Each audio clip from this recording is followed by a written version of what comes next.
I get so emotional about my cat, man.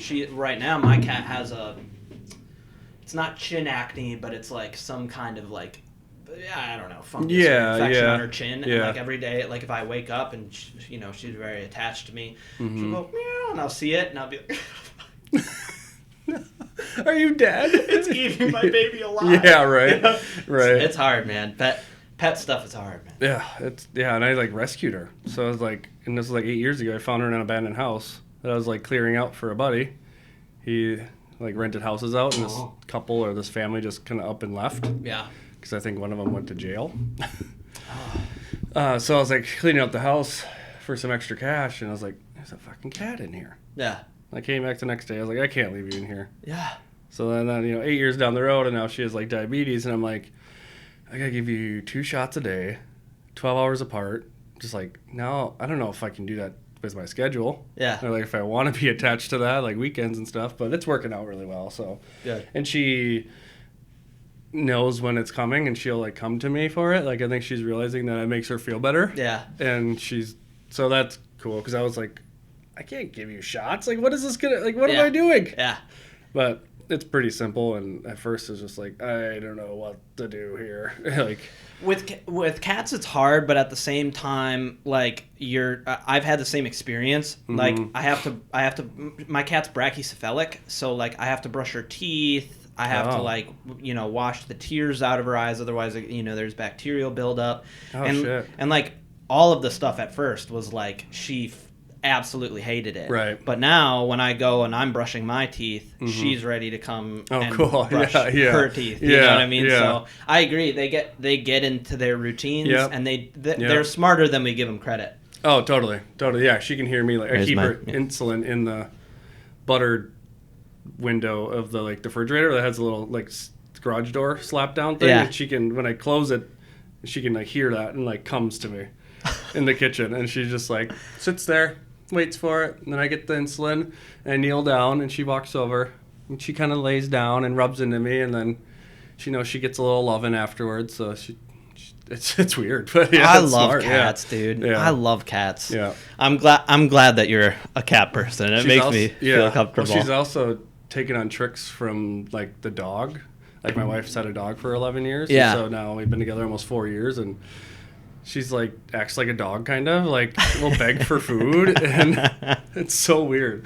The other day awesome. I was yelling at the dog to stop eating the cat food, and now I think the cat's starting to like. Then like yesterday she swatted the dog when she was by her food dish. I think she's like picking up on this stuff. Like, oh, that's what I have to do. I gotta yell at you to not eat my food. Done. Like, I'll be a bitch. Cats don't give a fuck. Yeah. She's just hyper intelligent, dude. Yeah, that's awesome. Like, oh, perfect. I'm on this. Yeah. It was so funny. I was like, oh, I think it's because you're going by her food dish. Yeah. Pretty funny. I don't feel bad about it now. That's super cool. Like, stay out of her food dish. And you won't get fucking a pot of the face. I thought it was pretty funny. Yeah. Well, man, it's good to have you on the show. Yeah. I've wanted you on for a while. I think that you have a really cool, varied background that's all in food, right? Different styles of restaurants. We were talking about you worked at the Governor's Mansion, you worked at Heartland, you ran Pearl and the Thief. I mean, that was like your baby, and when I met you, you were doing something fairly different at Public. So welcome to Minnesota. Well done. Yeah. I have Brandon Randolph on, and I'm excited to kind of get into your story a little bit and talk about what you're doing now, because right now you have it's a liquor store, right? Yep. And it's I don't know. It's hard. It's like elevated, in my opinion. It's right. like a niche store. Niche. Yeah. That's cool. So, can you explain to me a little bit what it's all about? Because I'm sober, so like I just right. I'm like that part of my brain is shut off. Right. So, Right. Yeah. Yeah. It's so it's all Minnesota. It's from spirits to wines to craft beers is kind of the focus. But it's all everything from Minnesota. And it has to be made in Minnesota, has some connection to Minnesota. It's really cool. My partner, his aunt and uncle started it about 3 years ago now as just a little hobby project. And I think it just kind of grew into something that they just weren't, they had kids and they have twins that now are like 10 years old, and sounds like a bit of a handful maybe. It's just something they just weren't, just couldn't keep up with. And so for the last year, they weren't really even in the store. The employees just kind of ran it. And my buddy Ross, who is my partner on it, he worked there a couple times through the summer to kind of help him out here and there, and was like, hey, had some ideas for him. And they're like, why don't you just take it over? And so he came to me because, I went 9 months without work. Yeah. An industry that's obviously destroyed by COVID. Yeah. And I was like, what? Maybe this is an opportunity for an option to do, because I don't have any other options right now. And, we looked into it and kind of did 6 months worth of background checking and making sure it was a smart idea, and which helped us figure out too if we could work well together, because me and Ross have only been friends for about 2 years. But it's worked out great, and we went in there in January, took it over, and then cleaned it up a little bit, and also focusing on bringing some NA stuff to the store. Oh, nice. Because there's a lot of other things, from sodas to CBD waters to coffee drinks and caffeinated beverages that are made here that are also awesome. And it doesn't need to be just alcohol, because also, especially with our age group or the millennials, it's a lot of people are doing, no drinking January, or, whatever, pick a month, or taking breaks, and I think that's great. And I don't see why we can't have also those options for, even if you just want to make it awesome NA cocktail that you get at a bar or something. Yeah. So trying to focus on that and bring in some more of that stuff and just make it, Minnesota focused, keep it Minnesota focused, and also maybe a spot where, mixologists and bartenders that are a little higher level can come and find some of these liqueurs and things that you wouldn't find anywhere else. Bringing in a lot of the cool liqueurs that Tattersalls doing, or Norseman, and that are fun for not just, drinking gin and soda with, but you can make a fun cocktail with. Yeah. So that's super cool. I kind of came into this not knowing too much about it. It's very cool that it's Minnesota based, and I really like the NA aspect of I like that idea, because I'm not huge in the AA and well, NA program means something different, obviously, right.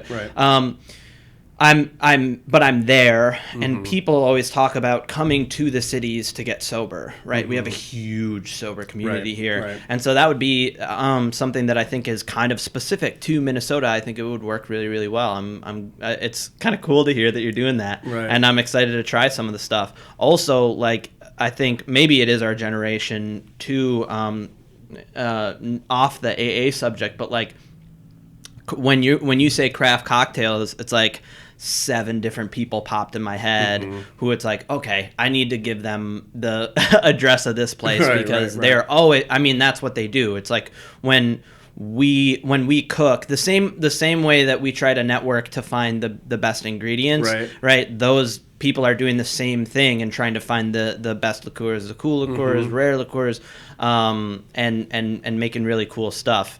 So yeah, I love that you're doing that. Right. I think coming from the industry, the restaurant industry, right? Like, there's always places that we would go, whether it's for food or for drinks, and it's nice to just have that. Want to make that kind of an outlet for people still in the food industry, even though I'm kind of removed from it with the liquor store. But I call it restaurant adjacent. Restaurant adjacent. There we go. Yeah, right. Yeah. It's somehow I'm like, it's still kind of connected, right? It feels absolutely. Like it's still kind of the industry. It's a little different, but yeah, just to have that little spot where you can get some of that niche stuff and that fun stuff, or that limited amount, or so just trying to make that available. And a lot of it I bring in selfishly, because I like to I like to make cocktails, or I want to try something, and half the stuff in there is like, oh, I wanted to try that, let's get 3 bottles, or let's get a case of it, and then kind of go from there, and it just kind of builds this awesome little selection. And I hope to just over time we'll kind of narrow it down, and not everything's good from every place, and not everything's worth it, or not everything's exactly what it says it should be, but trying to narrow that down and just make some fun options for people.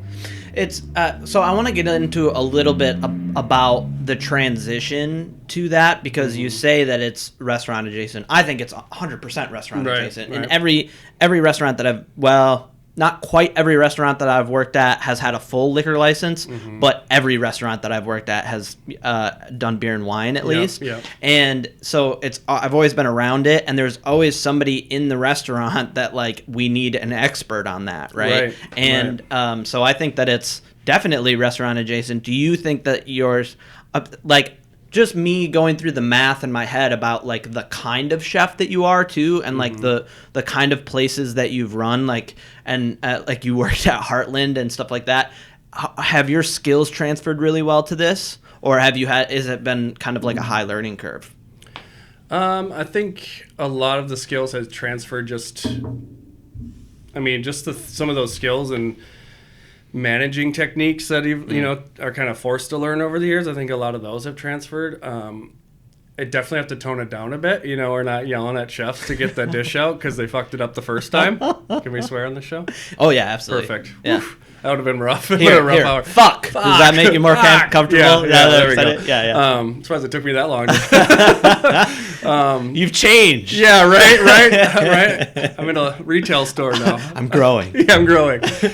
So some things I've definitely had to dial back because I'm always like, if something needs to be done, it needs to be done now. Yeah. Like, get it done now because there's a million other things that are in the works or have to be done. And if you don't do that one thing, then it builds up or doesn't get done or gets lost or gets forgot about and then becomes a bigger issue, or you just get weighed down with the stress of all of the things you have to do in a job. Yeah. So this is definitely not that, yeah. Right? And it's hard to go in with the mentality of, I get shit done. I want to get shit done. I'm going to get shit done. And this is the way I want to do it, a certain way and at a certain timeline, blah, blah, blah. And it's learning that that's not this industry. The store is not that time sensitive, right? There's not customers waiting where 5 minutes to 20 minutes is a very big difference of when they get their food. This is very, very different. And so I've definitely have to learn to kind of tone down a little bit.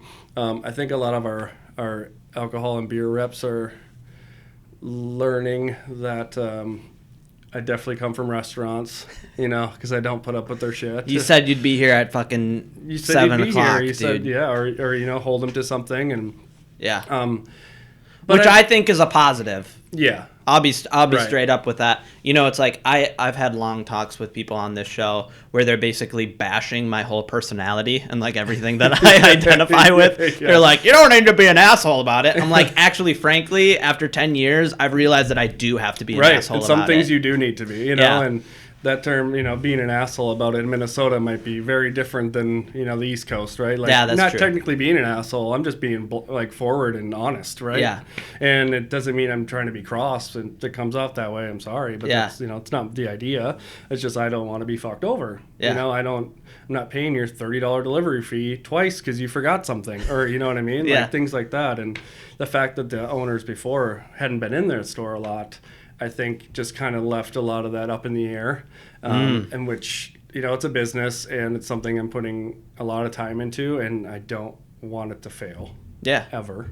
Yeah. And mainly for financial reasons, so I can eventually retire, but also for like the customers. Like, it's a very customer focused type of liquor store, right? Yeah. With craft beers. We have over 450 different beers and ciders from Minnesota. And there's people that like rely on us for that, to have those items when they're, released. And there's like the craft beer nerds, right? That they're just like lining up outside waiting for us to put stuff on the shelves. That's very cool. And so we got to make sure that we're, delivering what we promise and being there. Yeah. And then, so by not getting fucked over by purveyors and being very clear on how we want things, or how, they deliver what they said they're going to deliver, whether it's product or, whatever their job is, that we're on top of that. And I think that's all just important to stay on top of. Yeah, man. It's like, I think that assertion is just it's necessary, and especially when you say things like, yeah, the people weren't there, so they were taking advantage, they were being predatory, right? And then you're gonna come in and you're gonna be like, look, man, this is not gonna work for me. Yeah, right. Like I've had dishwashers, call me while I was on the shift. They're outside. I'm outside. You've been outside for 2 hours? Your shift started 2 hours ago. I'm outside. I'm outside. Okay, well. And then he was outside. Yeah. And we're like...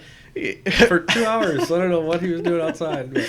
I mean, he would just come in with like huge welts on his head. Right. He had some issues.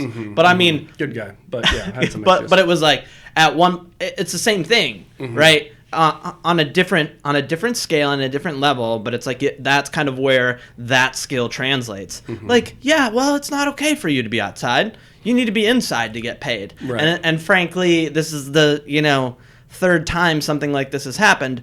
So you're let go. Right. And to handle purveyors like that in the same way, I think is really, really important.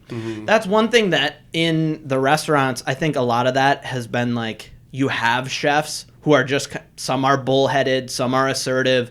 And so like you don't really, I've never experienced anything predatory from purveyors. Right. And it's just like everybody's kind of learned like. Well, right. And the restaurant industry, the purveyors are much different than the purveyors they're dealing with now. You know, like, and I think it's because of that. And like the purveyors in restaurants are very aware of cost and how the small margins in a restaurant can make or break you. And in a liquor store, it just seems like they're just like here to deliver it. You know, they're just a middleman. They're not trying to get you. You know, I've asked a couple people like, hey, this winery does this wine only available at the winery. I need you to like get that for me. Yeah. Like I want that in the store. Yeah. Like, oh, we don't carry it. I'm like, I know that.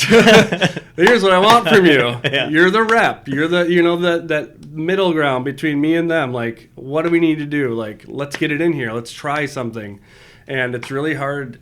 Food purveyors in the restaurants are always like, oh, hell yeah. I'll make that happen. Or let me see what I can do. Yeah. And these guys or gals are just kind of like, yeah, I don't know if we can do that, or, blah, blah, blah. I'm like, I don't get the something's different, what right? What is your title? I don't really get it, but we'll learn. We're learning. Yeah, so we're all learning. But you're learning, and so when you were explaining kind of the whole workup and kind of your theory and your business plan, I kind of thought one of the biggest themes of this show is like Minnesotan food culture, and I think that's one thing that you are cultivating. Right. I think that's what your store is. I mean, because I went there because I was picking up microgreens from Carla. Yep. Right. Yep. And for one, the fact that Carla is there at all is like, okay, but he's already locked in, right? Yeah. Trying to get some restaurant things going on. Yeah. Yeah. And but when I went there, it was like, it just feels different. To be very, very simple about it, it feels different. And then when you explain it, you're like, it's only things from Minnesota, and it's specific things that people want. And it's like that's what drives culture. It's not this huge mechanized. We carry the same liquors that everybody else carries, and that's why I think it's cool that you're on the show and you're kind of explaining how it goes. And the things where there is a learning curve with purveyors and whatever. I don't know. Here's my 2 cents on it. And obviously, like I'm younger and less experienced, and I'm also like I'm a restaurant rat. So I'm just like I've just been raised in the hellfires where it's like, yeah, no, dude, you're my fucking rep. Like you're not the employee of this, you're here for me. Right. And if you're not here for me, I'll find somebody else. Right. I think that's really cool that you're keep sticking to that because that's what's necessary for culture. I was talking to a gal friend of mine, and she asked me like why we don't have Michelin stars here. Right. Sure. Because people who aren't in the restaurants, they don't really understand exactly what that even means. And my best answer for it was we don't have the infrastructure for it. We have talent for it. We have creativity for it. And we have some restaurants where they're doing pretty high level stuff. Oh, totally. But to put the purveyors and the people who are willing to pay the money for that and get it so that it's a working business and it's being able to be elevated at that point takes years and years and years of different restaurants doing it constantly. People like you who build the Bibulus. Now we have this, specifically Minnesotan liquor that we can have. We can have a whole menu where it's only Minnesotan liquors, right? That, if you want to do a spot like what the original thought process behind the Gnome was going to be, where it's like we're going to have this, Norse kind of Minnesotan high in the north culture, you have to have the liquor too. Right. You have to have the liquor. You have to be going to the farm. It's so yeah. Well, I'm with that. All of that, what you're talking about, is kind of what builds what the Michelin stars started out as, right? As a tour guide. Yeah. Right. And so if you don't have, more of a culture built around it, then it's kind of it's not really a destination spot, They're not going to come here and give us one restaurant with a Michelin star, right? I just don't think that's going to happen. Yeah. Where, you have places like Chicago or Vegas or with thousands of restaurants that have, a few with Michelin stars here and there. But, yeah, there's just no destination-esque. And I think the community and the restaurant industry definitely leading that charge is like building that over the past 10 years. It's insane what started from breweries to restaurants and just being elevated and getting better and better and better and better and better, right? I think it's, hopefully in the future, I would love to see that here. I personally, now obviously this last year I think has taken the Twin Cities down in ways that people won't realize for a couple of years, but I think that it will. I think that it will eventually happen, because since I started cooking, right, I've said it on the show before, but I remember going to Solera for the first time. Yeah. And, that wasn't that long ago. No. But that was, this is what food can be. Yeah, right. We don't have any places like this, right. And then, you had people like Harsey who really tried to push the envelope. You had you up in Stillwater with Pearl and the Thief. Now we just have quality, and it builds. The bar keeps getting raised, like you said, but it's happened in such a small amount of time that in the next 5 years, I couldn't even theorize what would happen. Right. I get so I don't know, kind of intimidated sometimes, because I always tried to be at the cutting edge of the same.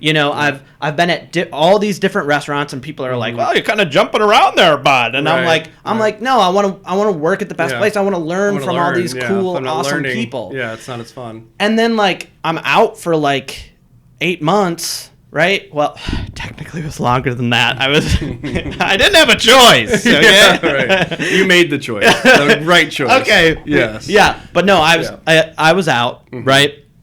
I was, behind a locked door, and I get out, and there's all these different restaurants that are so much high quality, more high quality than I had cooked with. There's a couple places the Lexington and Victory 44 are definitely places that were peak, but people are yeah, I'm at Martina, I'm like, oh my god, sometimes I look at Martina and Kalita's food and I'm like, it's so beautiful. Even Moochie's, right? We talked about Kenzie Endinger, and I get mad at Kenzie. I'm like, stop fucking posting shit that I want to cook. You know what I mean? So yeah, I think that there's good things on the horizon. We'll see how kind of the economic disparity that's happened is going to affect things. Definitely going to affect it. Yeah. Hopefully it's coming, and it was stifled a little bit, but it'll come back for sure. I agree. For sure. I think it was very underrated. I agree. With how much talent and how many restaurants, small places, big places, that really took off and are awesome. So. Yeah, there's been this. I talk about it constantly on this show. People who are watching are gonna be like, don't fucking say this thing again. I'm saying it again. So, so basically, I think that the pop-ups to food trucks are raising the bar, and the places like Spoon and Stable and the Lexington are they're gonna have to lower their expenses in various different ways. So we're kind of meeting at this elevated spot. It's definitely elevated from where it was even 6 years ago, where it's the best steak you could get was at freaking Manny still or something. Yeah. And so it's gonna be elevated, but you're gonna see more of those little spots, the pop-ups, El Norte kitchen style kind of guys, where they're coming to the forefront, and people who are have a lot of the white tablecloth. I talked to Justin a little bit about this too, where they have to kind of take a step back. Yeah, you do. You definitely do. And that's because of, expenses now. Like, people are a little worried about spending that much money on stuff when we're still kind of in this pandemic, right? And just our generation wants to spend money on food, but isn't willing to spend it on that much on small amounts, or not quality, or doesn't have any culture or reason behind it, right? So it's definitely molding and morphing. And I mean, I think our generation spends more money on food than any generation ever has, like going out to eat. And I think that would make sense. So it's just finding that happy grind. I mean, you're still going to have our places like Demi and it's the one in South Minneapolis. I forget what it's called. Chef Cameron's there. I forget what it's called, but it's out Bryant. It's just this little tasting menu spot. It's gonna bother me. Yeah, I don't know. Oh, it's gonna bother me. Oh, whatever.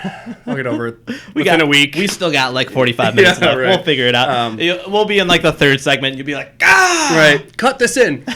Tenant. Fuck, idiot. But they're still going to have those fun experience places. But definitely for all around everyday places, nobody wants to drop $2 on a dinner, Yeah. But so let's take a quick break, and then I want to dive a little bit into the Heartland style of running a restaurant and how that continues to be applied in your life and how you see that being applied in other places. Sound good? Sounds great. Cool. Cool.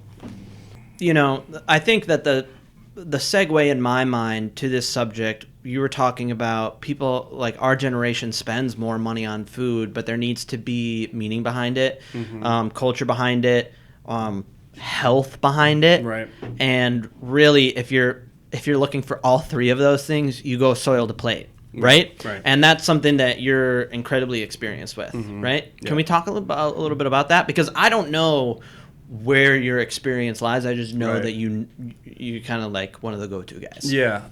Well, that was kind of all forced onto me. That was part of when I got right out of culinary school. I did my internship at Heartland and then got hired on when they moved locations into the bigger Market House building. And, I wasn't really sure where I was going to go with my career or what I was going to do or what I wanted to do. Yeah. But I knew that I needed to have some meaning behind it. The passion needs to not be fruitless, and learning the ways of Lenny Russo, dealing with only local purveyors. I think we had Worcestershire sauce in house, and that was the only thing in house that was not made in house. Yeah. Besides salt and spices, sure. Right. And that was kind of, I don't know, it was one of the main. I had a couple small restaurant jobs before that. Solero was actually my first job. Oh, really? Yep. When Tig was just leaving. And so I didn't really understand, I was just a line cook going through culinary school. I didn't really understand the chef side of it, the ordering products, how you get them, where you get them from, blah, blah, blah. And then going into Heartland and kind of seeing, only dealing with local purveyors, basically farmers, and a couple specialty product places. I just kind of thought that's how it was, we never dealt with big purveyors like U.S. Foods or Cisco or Reinhardt, blah, blah, blah. And, right. And I love that. Our menu would be based off what they had to give us. Oh, yeah. So, every single day, whatever station you're working, the cook or chef before you the night before would leave a menu, literally just one dining room menu from that day because they're printed daily. And, say you had like the chicken and the pork chop and the steak on your station. So it was always focused on protein, veg, starch, sauce. Always. Yeah. Like that was Lenny's way. And so you'd have those 4 items written on the menu, and the sauce would be crossed out. Like, okay, I need a new sauce for today. Go downstairs, what's in the cooler, see what's in the cooler or what we're going to get in, and replace it. And what day of the week is it? Do I make a little bit to get me by today because I have a bit? Or it's Friday, and if I don't make enough today, I'm fucked for the weekend, right? Yeah. And so that would work for the starch. It's kind of like you just replace the slot. Yeah. But every day, if you didn't get there early enough, your starch could be something that takes you, a gnocchi that takes you hours. Yeah. It could be potatoes or just roasted and cut, or blanched and cut for roasting. It could, so it could be something super simple, or it could be something that you decided, I want to put ravioli with this chicken dish or something, and do I have the 2 hours, 3 hours to do it? No, but I'm going to make it happen. Let's make it happen. And then, we'd sit down with Lenny at 3 and tell him our ideas, and he would be like, nope, what else you got? Like, what? And maybe if you're lucky, one of your chef coworkers would be like, I have this you can use. You'd be like, fuck. Or he'd be like, go down the cooler and let me know what else you got. And you'd be like, that pasta's still right there. I just made it. Like, he's like, nope, I don't like it. It sounds like it sucks. And you're like, fuck, dude. Okay, cool. So now it's 3 o'clock. Yeah. We open at 5. Staff meals have to be up at staff meal 4:30. So now I've got an hour and a half to finish whatever projects are on the stove as we're having this meeting. Listen to some of his stories, because he was great at telling stories. And figure out, replace my item that I've already either made, or it's in the process, or apparently it sucks. Yeah. Or I've got to refit it somehow to make it more along the lines of, he didn't like it because of flavor profile, or he'd be like, let me see it, and maybe the quality wasn't there, or, because, everyone at Heartland, it was kind of a school. Yeah. Like, everyone kind of either was chef before and wanted to kind of rebuild their own identity as a chef, and so that was a place you could do that, and it was like a school, right? We were just like, if you don't learn and create your own identity there and move on to do what you need to do, then Lenny felt like he wasn't doing his job. I love that. I love it. It was the hardest place to work, though. We had people last 2 days, an hour, 2 weeks. Yeah. From interns to cooks to front of the house and I don't know if that's right or wrong. It was never cross. Sure, it would get tough in there at times, but it was, based off getting product in at noon and having to build a menu off it by 5 o'clock. Yeah. It's very time was of the essence, right? Like, it was very, very tight. I really like, I think that's the way that it should be, frankly. I talk a lot on this show about the paradigm shift that needs to happen to actually have places like that, right? And that is the paradigm shift, where instead, like what I was raised with, and it changed over the years, and I kind of moved away from this, but this is how the restaurants were when I was like, when I started, was, I want to make a menu out of this. How are we going to get these ingredients? Where are we going to have to go to get these ingredients? Can we get them from U.S. Foods? If we can't get them from U.S. Foods, we'll go here, right? Because this is what I want to make. Right. I want to make... It's the American way. Yeah. I want it. Yeah. Give me it. Yeah. And it's like the reality of where the creativity and skill comes from in cooking is exactly what you just expressed, right? And the closest that I got to that, it wasn't quite on that level, but it was at Victory 44. Yeah. 100%. Sure. Yeah. Like, the pigs were Eric's, right? He raised them, right? And it was definitely a learning experience for everybody that went in there. I think that I went in there with a decent amount. Like, I wasn't, I wasn't a sage at that point. Yeah. But I'm not a sage at this point. Just fucking let it go. And people are always on us, man. No, I wasn't a sage at that point, but like when I walked in there, it was like, you better shut the fuck up and come up with some really great shit. And constantly you were always behind, and like, so I get that. Yeah, but always behind. But in terms of like the quality of food that people would eat, I mean, and you just talk about simply awards, right? Or cooks that would want to come cook there, right? Like Harsey had Nielsen come in and cook with him. It's like that. I think that comes from that mindset, that teaching mindset, that constant growing mindset, but also that flip of, this is what they have, so we need to figure out how to make something from that. I talk about creativity on the show a lot because that's really where that's what I love about the restaurants, right? Yeah. People are about the camaraderie, but if you're in the restaurants enough, you realize that a lot of that is just kind of like poultry bullshit and kind of like a mask, right? So you learn that you've been fucked with money enough that like Obviously, these people really don't think that they're your brothers, right? So like they're forced to be. Yeah, like when I was younger, that's what I thought. I thought we were in this together. This is our tank, and the Nazis are coming. That's kind of how I felt, right? Right. Depending on the kitchen. Yeah, right. But, and as I grew, the food is really what I loved, and what I've learned is that when you do not have.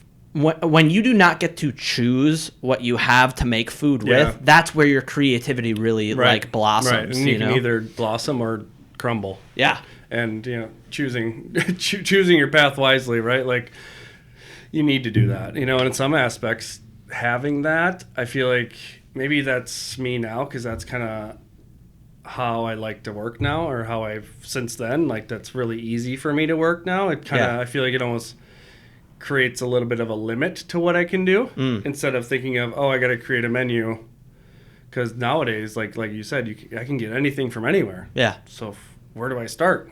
Right. So it's it's easier for me to be like, what do we have? Yeah.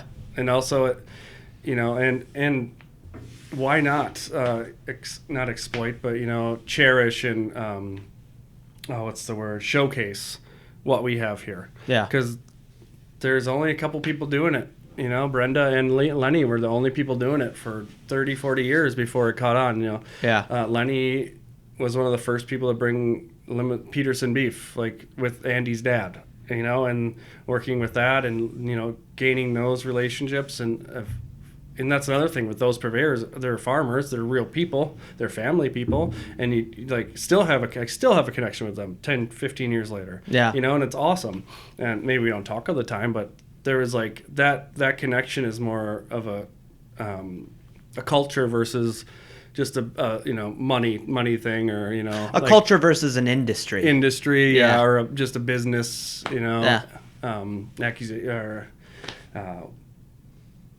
whatever. Yeah, monetary exchanges instead. There's more to personal. It, and it kind of fuels you or fueled me, and I loved it. It fed. After a while, you feed off it, and after a day, working for 4 or 5 hours for free to make sure, that was the thing too. With when you make, you're like, I have the opportunity to do whatever I want within the parameters of it's got to come from the cooler. Right, come from Minnesota. It can't suck. You can bring in French background, Italian background, any kind of cultural background, techniques, whatever you want, as long as it's good and it fits the dish. It has to make sense, right? And so, there was times where I'd stay up all night thinking of what I wanted to do, or like needing one more piece to make it all make sense. Yeah. And just fighting and waking up and being like, oh my God, I'm going in now. Yeah. Like, dude, 9 a.m. I don't clock in till 2. Yeah. Regardless of what time I get there. I ain't clocking in till 2. Yeah. But, you'd go there and you'd wait for the order, or you'd, bogart it for yourself so, nobody else could use that stuff. And because there was only small amounts of this and that. And that was just so fun, just watching it all come together, or going, foraging for the stuff. Me and Alan Burgo, right? Okay. We would go foraging Saturday morning. We'd get up at 3 a.m. Yeah. Get to the spot by sunup, so 4:30, wherever the spot was, so nobody else can be there before us, and because we got to be to work by noon. We'd forage all morning, bring in the stuff, and then close the restaurant down at 1, and just be like the longest day ever. But that feeling of serving the ramps you picked or the mushrooms you found, and it was just awesome, unreal. And I loved bringing that aspect and learning that with Alan, and it was amazing. You talk about the kind of beginning to end feeling, right? Where you picked the mushroom. I got that experience, and I haven't really talked about it too much, but so with pigs at Victory, we culled that pig. We broke it down, we cured the bacon, and we figured out, to have it. The only time I've ever gotten that experience otherwise is at some kind of Greek gathering where it's your job to cull the lamb and then cook it, right? And there's something biologically definitely something biologically. Right. When you set the food from life to plate, it's unreal. unreal. Right. It's absolutely unreal. Even something small like when I was at Bistro LaRue, I set up this herb garden in the front. Even getting to, I had my lemon mint and my, and or the chocolate mint, and just putting that little chiffonade of chocolate mint that I grew, and it was super healthy. And, I'd walk by the table as I was going to pick it, right? It's just... Or while you're planting it, you're thinking of, I'm going to use this with this. I just saw this come in. Fuck, peas are here, dude. Let's mint them, while you're planting it or while you're doing it, it just creates this tornado of cultivating ideas, right? Yeah. And then manifesting them. And yeah, it's really great. I mean, foraging does it not quite as like a pig slaughter at a table thing. Yeah. Because I did that once with some chef friends with the goat, and it's intense. Yeah. But more people need to realize that that's where our food comes from. Yeah. It's not grown at Cub Foods in the box, and I think a lot of people, it's definitely been a shift lately, with stuff like Mecapol stuff and Food Inc. and all that. Just appreciating where your food comes from, and the nose to tail movement that chefs are doing across the world. It's really great, but there is something biological that you feel through every step of that process, right? And it just fills you a little more when you actually can appreciate it and eat it versus take 2 bites and scrape it into the garbage. Like, no, I'm not wasting that. Well, that's another thing that I talk to. That was my buddy. I talk to people. I'm just making sure the time is good. Yep, good time. Yeah, I talk about we talked a little bit about how people think that we're assholes, right? Right. Where some of that is like we are they are Minnesotan, but also like you don't realize the importance of what you just threw away or what you just fucked up, right? Because burning, or let's say just something fairly simple like scalding a bechamel, right? Sure. If to you milk and cream come in a plastic container, right? Then it's not that big of a deal. It's like then it's just dollars and cents. That it's like, I fucked up. Yeah, like my bad. But if milk and cream to you means a calf had to be taken away from its parent, and then that parent had to be relatively uncomfortable for a long period of time, especially to an inhumane extent at a lot of places, depending on where you get your cream. If that animal made that sacrifice and you scalded your cream and you don't even fucking care, it's like it. Or the family, the farm family, right? That's maybe not doing so well, or living off these minimal orders, trying to make ends meet, busting their hump freaking hours a day, right? Yeah. And they put everything they have into this amazing product that's something as simple as milk and cream. And so you're not respecting the work and the love and the care and the tears and the strife that goes through with making it. And not to mention restaurants are not great business models, right? Small margins, again, they suck. They're horrible. You burning, $20, $30, $40, $50 worth of milk or cream, that's a chunk. You do that every day, you're going to put that restaurant under, We got to sell I would guess 20 to 25 more plates to make up for that that $50 lost. Yeah. And not to mention the economical or environmental standpoint of now we just wasted the delivery of that truck running, or that, the bottling, the everything involved. There's so many different pieces involved that it is not just that a liquid in a jug, right? Yeah. So that's why we can be assholes, because we're in charge of that stuff and making sure that we're showcasing it right and giving credit where credit's due, but also not sinking the fucking ship. Yeah. Right? Yep. Be creative all you want. Don't sink the fucking ship. Yeah. Never sink the ship, you know? Well, it is a business after all. It's not just a free-for-all. In that situation, and obviously you know me, I can be a very, very abrasive. So I'm not saying in every fucking instance that I'm in the right. But I'm saying in this situation, right? I'm not the asshole. You're the asshole. You burnt life. Or if it's... And now your dishwasher has to scrape that damn pan because you're not going to do it.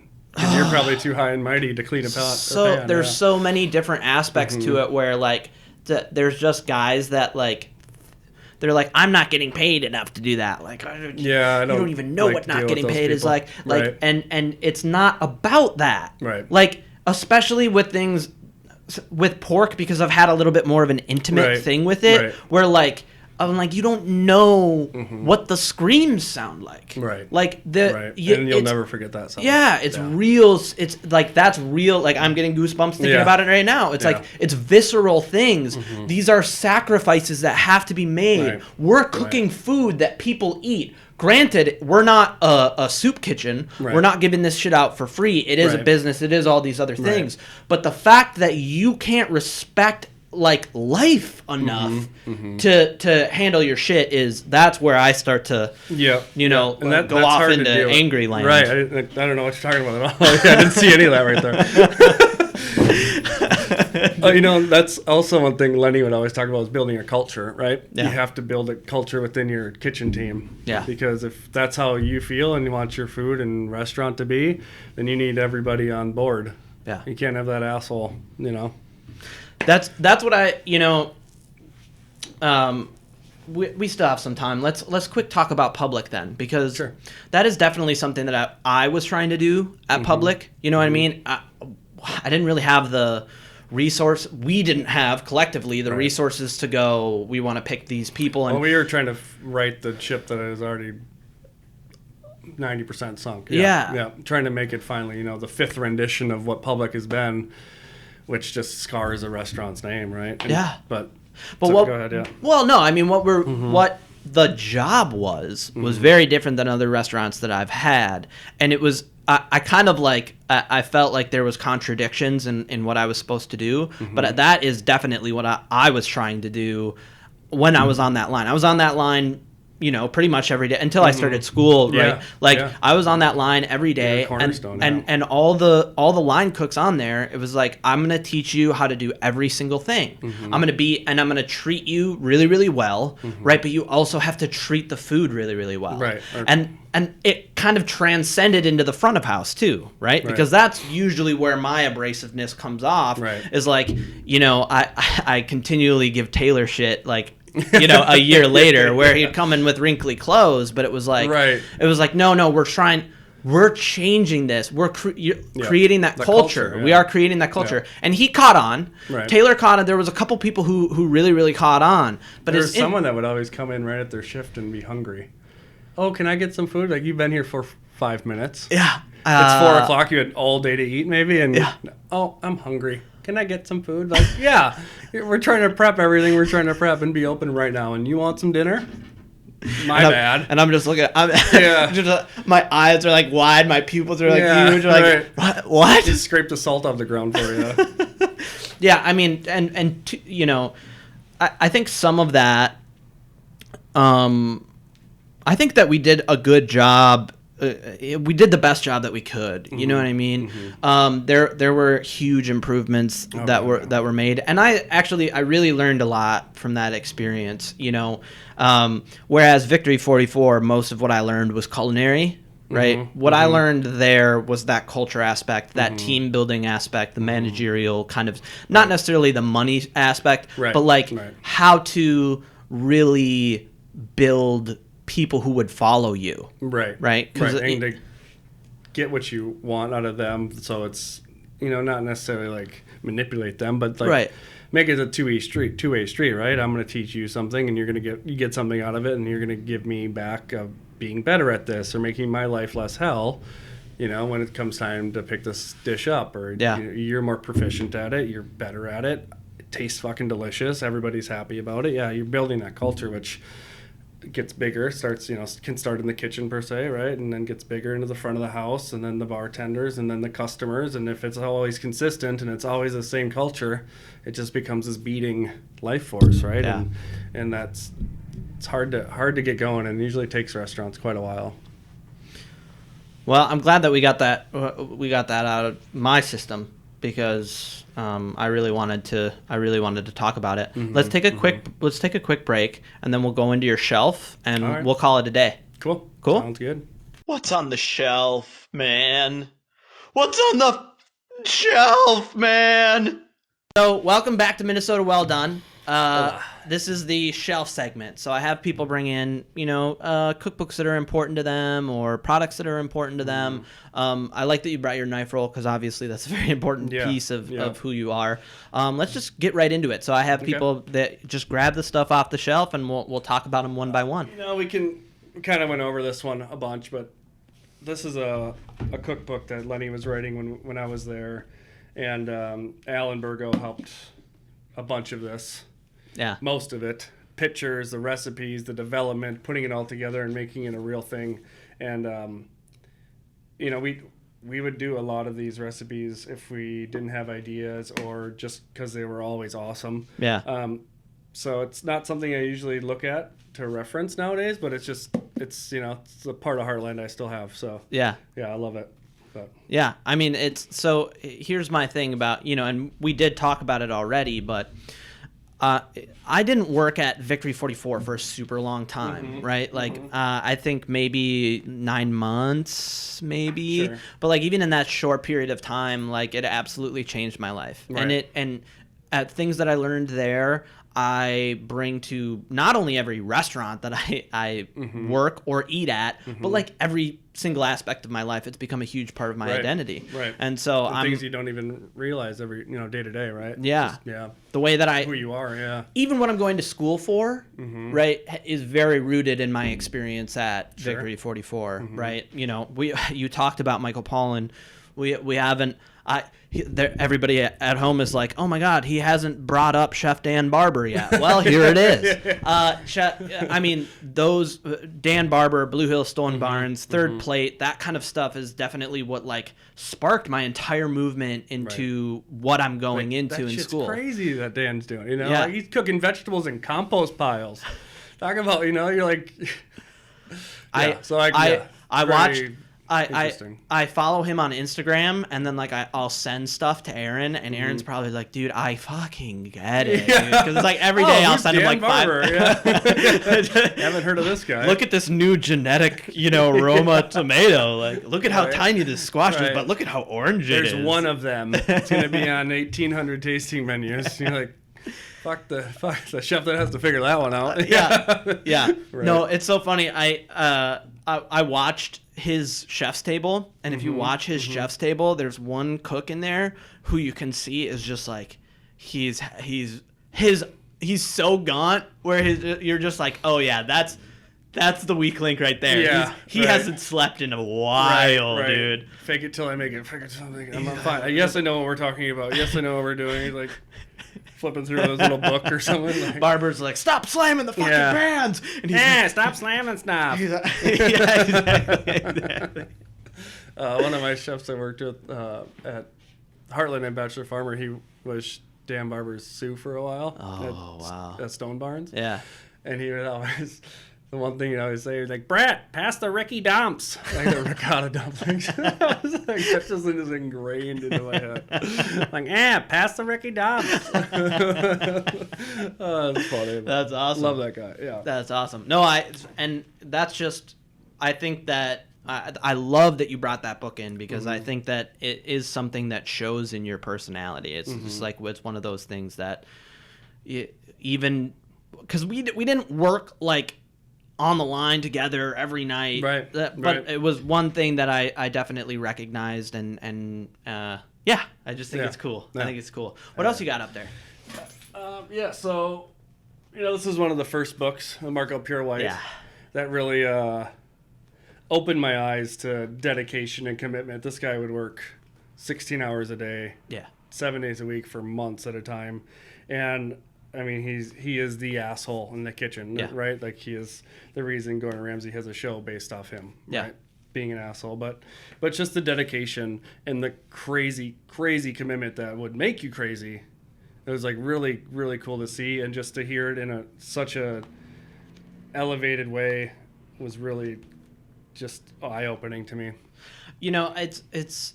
As a young cook or chef. The first episode that we did of this show, I still had Seth. Seth was still up here, and we talked about the differences between Gordon Ramsay and Marco Pierre White. Mm-hmm. And like that was kind of the biggest thing that for me because I've read all of the stuff that both of them have put out. I've read it all, right? Sure. And then I read I'm gonna forget her name, but it's a Sue of Gordon Ramsay who has her own restaurant now. Okay. And she wrote a book about basically about working for Gordon, right? Mm-hmm. And there's like there's a major difference between the two where Marco Pierre White is like literally the devil in the kitchen. Like he's the kind of shout out Darren Koch where he's I love him. I've had him on the show, but like he knows what he does. Yeah. Right? Yeah. Where it's like no there is manipulation.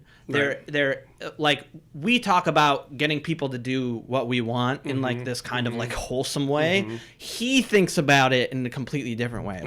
Like he builds like this whole narrative in the around corner for 12 hours watching service because they fucked up. He's over there like, you're suffering, you know. Right. And there's a huge difference between that and what Gordon Ramsay has done, because I'm well aware that what people think Gordon Ramsay is just like it's a complete caricature of what he really is. And you look at the people who Gordon Ramsay brought up. I mean, he built culture. His Sues now have their own restaurants in multiple different countries with multiple different Michelin stars. Right. That's where I look at the longevity of the culture of what those two men provided. And how it kind of weeds itself through. Yeah, for sure. I mean, a lot of the chefs that we look up to now were like Lenny's sous chefs at Cucina. What was it? Or was it Loring Cafe? Loring Cafe. I think it was Loring. Yeah, it was Loring. You know, like Elton Brown. Not Elton Brown. Stephen Brown and Isaac Becker and like a bunch of people that he worked with under there that have kind of just created and been cornerstones and leaders in our industry, right? For the past 10, 15 years. But it's really interesting to see how who picks up on the culture and runs with it or makes it their own. But, you know, our path can be a little more than just the cook or the chef, right? Yeah, I agree. You know, a similar thing is like Love LV and everybody who came out of there, and you know, or people who have just been by Jack Riebel's side, for instance. I think that he's been a huge driver. Shout out to Jack. But in terms of culture, like there's people that I know that are like, hey, you worked with Jack Riebel. Okay, you can come work with me, because this is, you know, I run this. I run a similar ship. A couple handfuls of chefs that can do that for you on your resume, right? Yeah. It's impressive, man. That's a statement when you can make a name for yourself than anybody else who's worked for you. Yeah, like that's immediate. Like, line cook. That's fucking huge. You wash dishes. Right. Come on. Right. You stage there? Fuck. Let's do this. Yeah. You're the head of my restaurant now. Right. But that is a little bit how it was. You know, it's just it was that intense of a place. Now, granted, it was. You know, we talk about the devil in the kitchen. That was hell, man. That place was hell. And it was hell on a different level where, like, you know, you talk about Lenny Russo and how that place was difficult. The Lexington wasn't just difficult. It was, like, really draining because of a monster. The place, what they were trying to do was, like, a different purpose than what I had. They wanted that dinner... what's it called? Supper club. Yeah. They wanted that supper club atmosphere, and they wanted to cater to people who had that mentality of like, I want this right now from anywhere. And instead of like, so like all of the work that I was putting in was like against everything that I stood for. I think that was, and I think a lot of the people that went through there had a similar experience where it was like, oh, all this work that I'm putting in is just for money or for my career. Right. You don't have that much creativity, or, you know, it's just like you're there to crank out and make things really, really good. Yeah. Over and over and over and over and over. Yeah. Right. A giant kitchen and a giant restaurant with multiple rooms and it honed my skills. Yeah. It honed my skills for sure. You know, and I don't know. I'm so thankful that I had that experience, and but this episode is about you. Hey. And you still have things on your shelf. Oh, sure. Yep. So let's bring it up. This would be a quick one. Oh, This is just something that everybody should have. You know, it's from the time I was right out of culinary school to yesterday. You know, there's so many different terms and terminology that you never know everything there is to know about it, right? Yeah. That's my love about food, and so I still to this day reference this thing, and I think it should be standard for everybody. But in one of the other books I wanted to bring, but that was stolen out of my car, is like Culinary Artistry. And that was one of my favorite books I got out of culinary school, and it really helped me develop flavor profiles as a chef from when I first started to now, and because it lists flavor profiles of almost every ingredient you can think of, and shows you examples from restaurants from like Alice Waters to the Washington Little Inn in Washington and like everywhere, and it was really notes of this and that. I think my first time I used it was in culinary school at the restaurant at Le Cordon Bleu. That like the last section of your schooling, you work in the restaurant. Oh, okay. Right. And my special was lamb loin with like pomegranate and yogurt and mint or couscous. I forget whatever, but I remember writing all my notes in there and creating it from that and being like, this is fucking awesome. Yeah. Like I'm getting somewhere. Like I can feel it, and that just pushed me and slung me like to just wanted me to do more of that and more, just like got hungry and hungry. So that's just one of those books that will always be around and, easily accessible. I love that. that. And then the knife roll here, I can leave it up here. I don't really want to open it. But, okay. This is a gift from my friends at Minnesota Leatherworks. Okay. I went to high school with Nathan, who is the son of the owners that started it.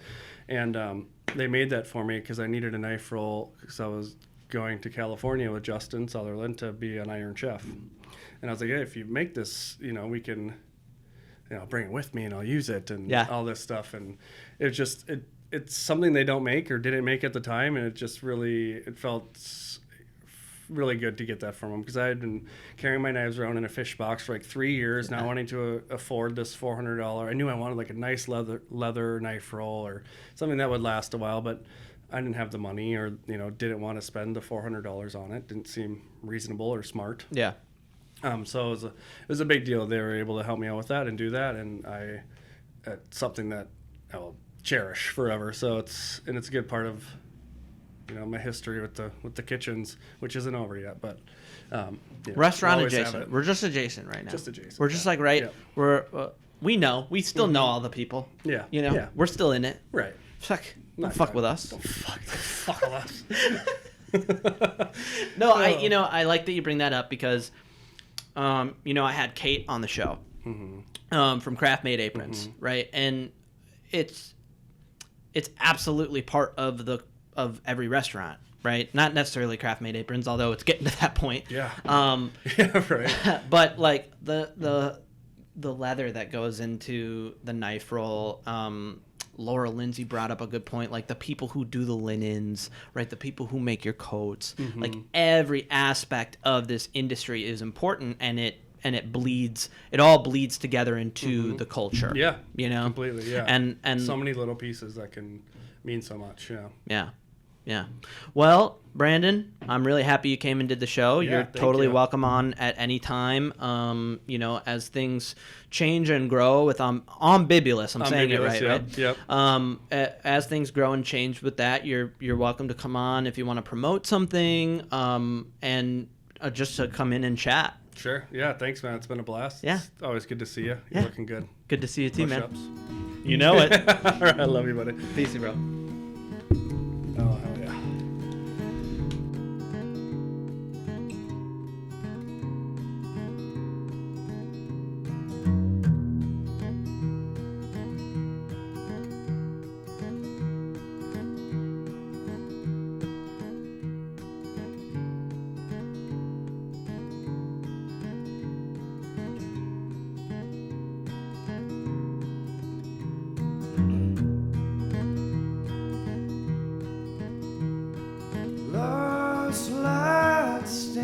My heart, lovers remember my old arms are burning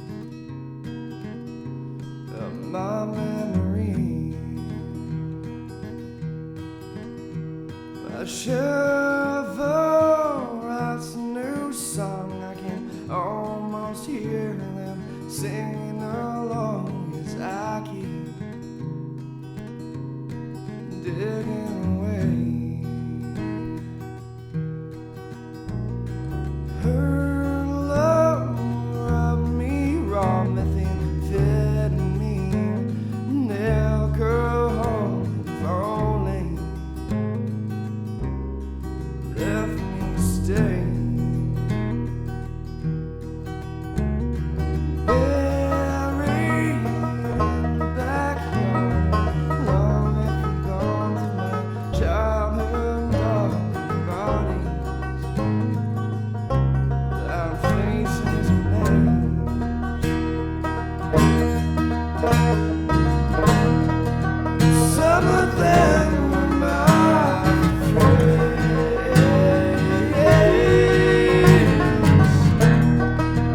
Some were more like enemies.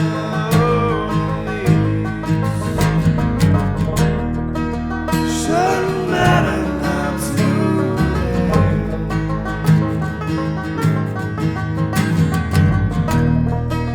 Should've said something much to me.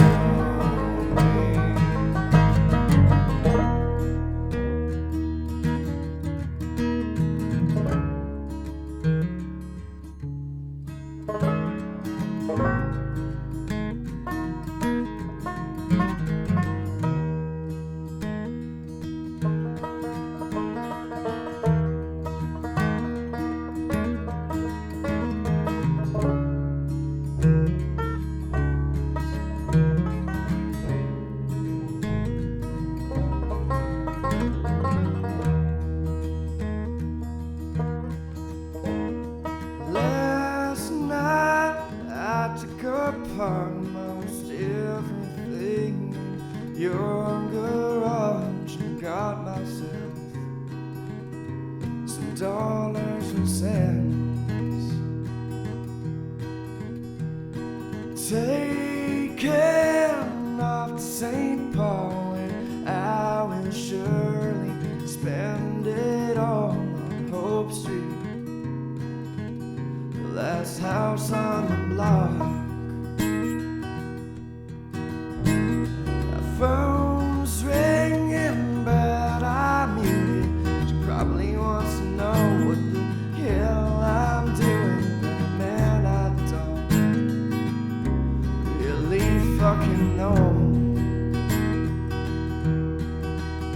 Just sitting here high as hell with some nothing, sickest man I think I have ever met.